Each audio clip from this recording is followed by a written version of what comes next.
Alrighty, a quick video just to show you the difference between two products that we often get asked, are they interchangeable? And the two products are Lakanto golden malt flavored syrup and the Sukrin syrup in any of the ones. So they actually have the gold, the caramel and maple. And Lakanto have a maple as well. But let's just have a quick look at the differences between the two in the ingredients and the consistency before I show you a quick look at the recipe that I just tested both against one another. Okay, so you can see the syrup for the Lakanto is quite runny, and it doesn't really adhere to the side of the bowl, as you can see, the container, as you can see. And the main ingredient, sorry, that's just my oven getting to temperature, so I'm also roasting a chicken at the same time.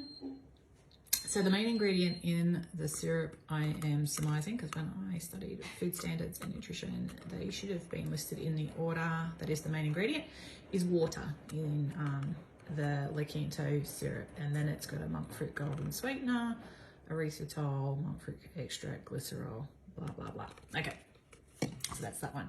Now the Sukrin one is really hard to read, but it actually has the main ingredient is a non-GMO corn syrup, okay? The non-GMO corn is not like our sweet corn and is actually, for interest's sake, grown in Australia, if that is still the same one that they source.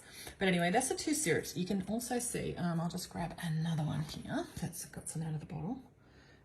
You can see that the syrup is a lot thicker and weightier, more viscous in the Sukrin, and you can see it like kind of sticks to the side of the container. It's more like golden syrup, okay? So if you were to say this one's like golden syrup, this one's kind of like a thin topping of syrup that you would add to something, okay? So that's the two side by side. Now let's look at what I've been cooking. So you're looking at 2 glasses full of a keto butterscotch sauce, okay? Both only have 3 ingredients. Both are being tested in the Thermomix today to test them under controlled conditions. Both exactly the same ingredients, other than the fact that this one here has the Lakanto syrup, this one here has the Sukrin syrup. You can see there is an enormous difference in the color, and there is also in the texture of these. So I'm just going to show you how it pours.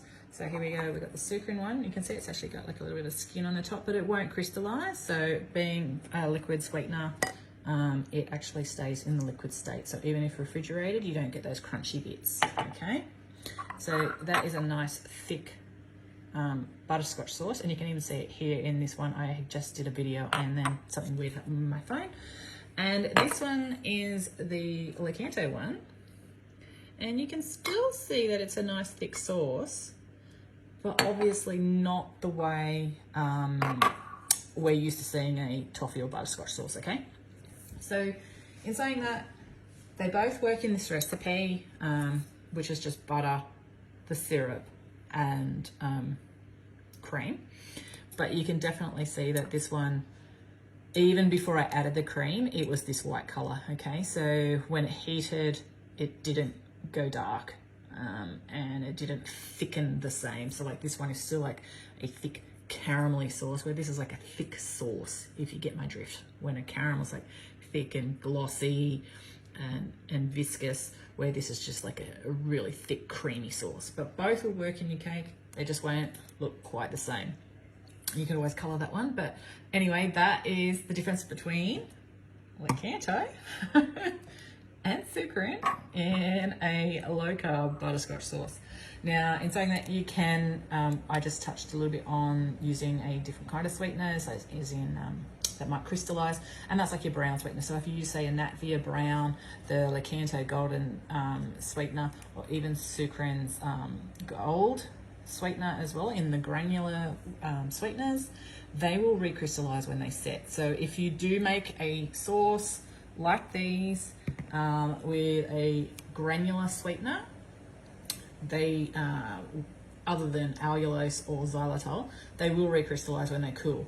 To combat that, you can always just pop them in the microwave, or just gently heat over some heat over the sauce, in the saucepan over the flame, and then pour onto your dessert. But anyway, just a quick one just to show you just how different they can be.